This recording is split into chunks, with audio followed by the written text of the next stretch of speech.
Good morning students. मैं आपकी Hindi teacher. आज हम नया पाठ 4 चांद से थोड़ी सी गप्पें पढ़ेंगे। इस पाठ के लेखक हैं शमशेर बहादुर सिंह। यह एक कविता है।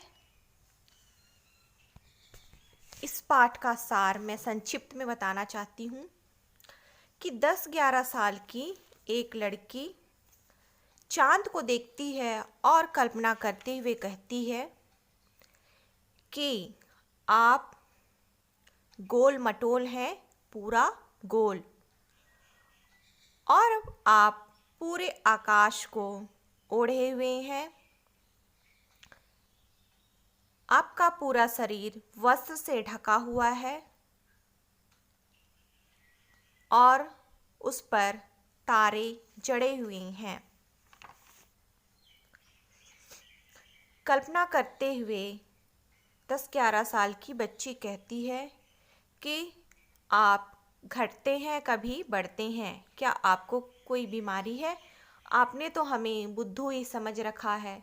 जब बढ़ते हैं तो बढ़ते ही चले जाते हैं और घटते हैं तो घटते ही चले जाते हैं। ये कोई बीमारी है क्या आपको? ये कल्पना करती है।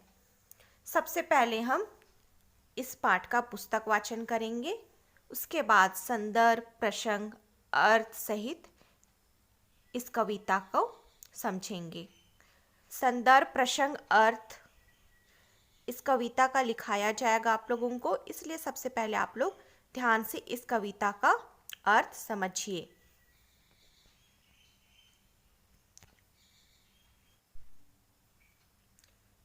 गोल है खूब मगर आप तिरछे नजर आते हैं जरा। आप पहने हुए हैं कुल आकाश तारों जड़ा। सिर्फ मुंह खोले हुए हैं अपना गोरा चिट्टा गोल मटोल। अपनी पोशाक को फैलाए हुए चारों स्तंभ आप कुछ तिरछे नजर आते हैं, जाने कैसे। खूब है गो की वाह जी वाह, हमको बुद्धू ही निरा समझा है। हम समझते ही नहीं जैसे कि आपको बीमारी है। आप घटते हैं तो घटते ही चले जाते हैं और बढ़ते हैं तो बस यानी कि बढ़ते ही चले जाते हैं। दम नहीं लेते हैं जब तक बिल्कुल ही गोल ना हो जाएं, बिल्कुल गोल। यह मर्ज आपका अच्छा ही नहीं होने में आता है। गोल है खूब मगर से गोल मटोल तक। संदर्भ मैं आप लोग को बताना चाहती हूँ। संदर्भ, प्रसंग और अर्थ। संदर्भ में क्या है? पुस्तक का नाम लिखा जाता है, कौन से पाठ से लिया गया है और उसका शीर्षक क्या है और उस पाठ के लेखक कौन है। प्रसंग में जिसके बारे में बताया गया है उसे लिखा जाता है संक्षिप्त सार में, और अर्थ में उसकी व्याख्या की जाती है, कविता की व्याख्या की जाती है। सबसे पहले लेंगे हम संदर्भ। प्रस्तुत पंक्तियाँ हमारी पाठ्य पुस्तक बसंत भाग 1 के चांद से थोड़ी सी गप्पे नामक पाठ से ली गई है। इसके कवि शमशेर बहादुर सिंह जी हैं। मैं एक बार फिर से रिपीट कर रही हूँ। संदर्भ प्रस्तुत पंक्तियाँ हमारी पाठ्य पुस्तक बसंत भाग 1 के पाठ 1 चांद से थोड़ी सी गप्पे नामक पाठ से ली गई है। इसके कवि शमशेर बहादुर सिंह हैं। प्रश्न, इन पंक्तियों में एक 10-11 साल की लड़की के बाल कल्पना में तारों से जड़े वस्त्र का वर्णन किया गया है। प्रश्न, इन पंक्तियों में एक 10-11 साल की लड़की के बाल कल्पना में तारों से जड़े वस्त्र का वर्णन किया गया है।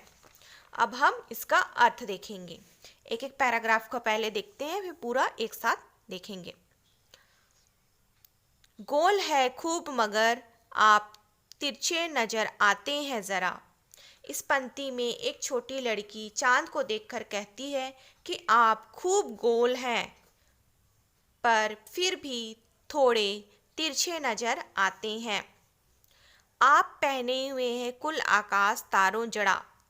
आपने पूरे आकाश को वस्त्र बनाकर पहन लिया है, जिसमें कि तारे जड़े हुए हैं। आपका पूरा शरीर वस्त्र से ढका हुआ है, सिर्फ मुंह खोले हुए है अपना गोरा चिट्टा गोल मटोल। आपका पूरा शरीर वस्त्र से ढका हुआ है, केवल आपका गोरा चिट्टा तथा गोल मटोल मुंह ही दिखाई देता है। इसका अर्थ एक बार फिर से बता रही हूँ। इस पंक्ति में एक छोटी लड़की चांद को देखकर कल्पना करते हुए कहती है कि आप तो खूब गोल हैं, फिर भी आप थोड़े तिरछे नजर आते हैं। आप पूरे आकाश को वस्त्र बनाकर पहन लिए हैं, जिसमें कि तारे जड़े हुए हैं। आपका पूरा शरीर वस्त्र से ढका हुआ है, केवल आपका गोरा चिट्टा तथा गोल मटोल मुंह ही दिखाई देता है। आप अपना वस्त्र चारों दिशाओं में फैलाकर रखे हुए हैं।